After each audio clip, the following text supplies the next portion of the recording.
ትትረመም ወትትነም ይገባል ምስጋና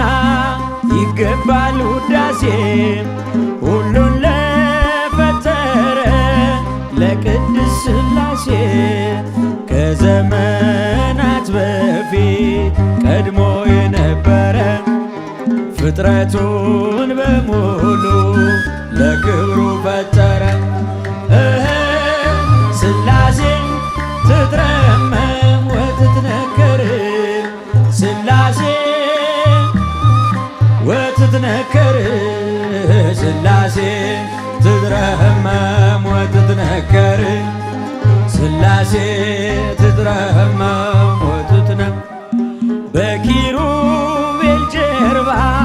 ዙፋኑን ዘርግቶ ክብሩን ጌትነቱን ከፍጥረት ለይቶ